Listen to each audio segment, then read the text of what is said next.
Welcome to the Parenting Power Podcast, supporting parents with the real-life tools they need to raise the confident, interdependent people the world needs. Gail Bell and Julie Friedman-Smith interview experts who share their knowledge to assist parents in creating a home environment where kids can thrive. Hello and welcome to the Real Life Parenting Podcast. I'm Julie Friedman-Smith. And I'm Gail Bell. And we're here today with another Tools for the Trade. Today's podcast is sponsored by Beaner's Fun Cuts for Kids. Parenting is hard, haircuts shouldn't be. For a location near you, visit beanersfuncuts.com. And if you're listening to this in October of 2019, Gail and I wanted to let you know that we are 2 of 20 speakers at the Ultimate Mom Gathering, which is happening October 22nd and 23rd, 2019, online. You can listen to this event, this parenting summit, from anywhere in the world. And if you head over to moregatherings.com and use our promo code PP10, you can get $10 off your ticket. All right, let's jump into today's tool for the trade.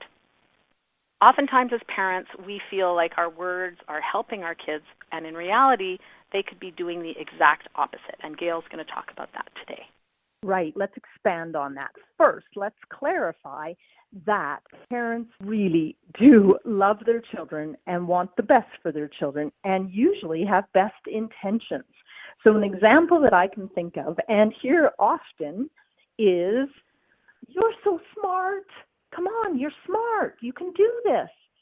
And the research actually shows that that is one statement we don't want to be telling our children for many reasons. Today, in prevailing culture, there is a lot of stress and anxiety in teenagers. I just actually heard that, sadly, teen suicide is the number one cause of death between 19 and 20-year-olds, which is really sad.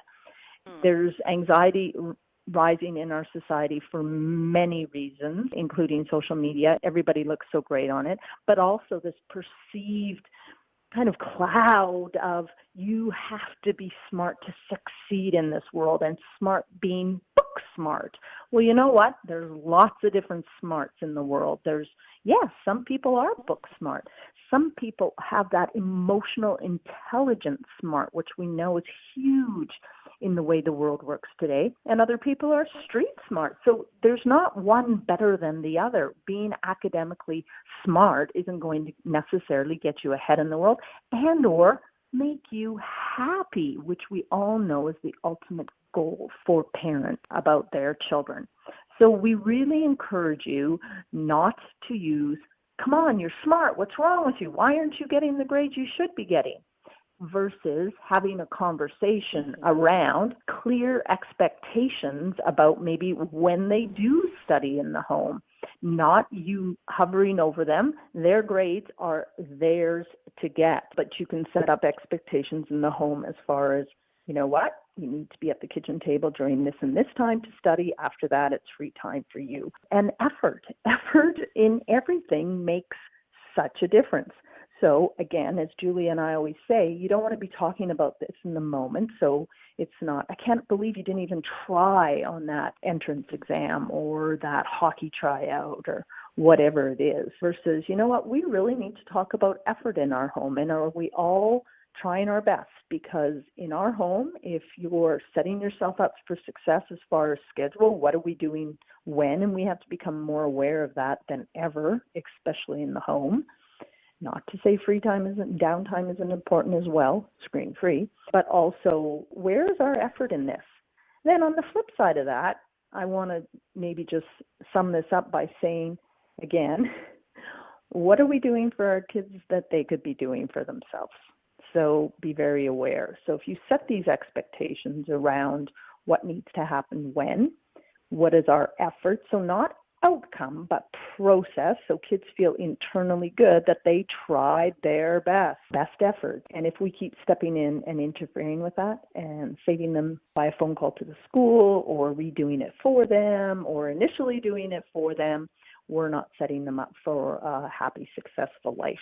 So many great little tidbits in there, and what comes up for me as I'm listening to you, Gail, is the difference between praise and encouragement. So if you are a parent who needs to say something, then notice. I notice that you're working hard on this. I notice that you're setting aside time to do the readings. I notice that you're asking for help from your teacher as opposed to you're so smart, you're so smart, you're so smart. Because whenever we praise a kid, oftentimes in their head, they're doing the exact opposite. No, I'm not smart. The person who sits next to me is way smarter than I am. I'm so glad you brought that up, Julie, because you know what? There usually is, 99.9% of the time, someone that is smarter than us, but that doesn't devalue our purpose. Yeah, exactly. And really, we could take the word smart out and put in the best hockey player or a wonderful artist, or the list goes on and on. So we need to notice as opposed to praise, and we just need to be aware of the language that we're using with our kids and set them up for success. Well, this has been another Tools for the Trade. Thanks very much for listening. We hope that you've enjoyed this episode of the Real Life Parenting Podcast. If you're looking for more real life parenting tools, then please sign up for our weekly Thoughtful Thursday email newsletter. It's free and it's really good. Just visit our website, parentingpower.ca, to subscribe. While you're there, check out our book, A Year of Intentional Parenting. Like this podcast, the book was created to help you feel confident, capable, and calm. Thanks so much for listening, and we look forward to connecting with you again right here every Monday.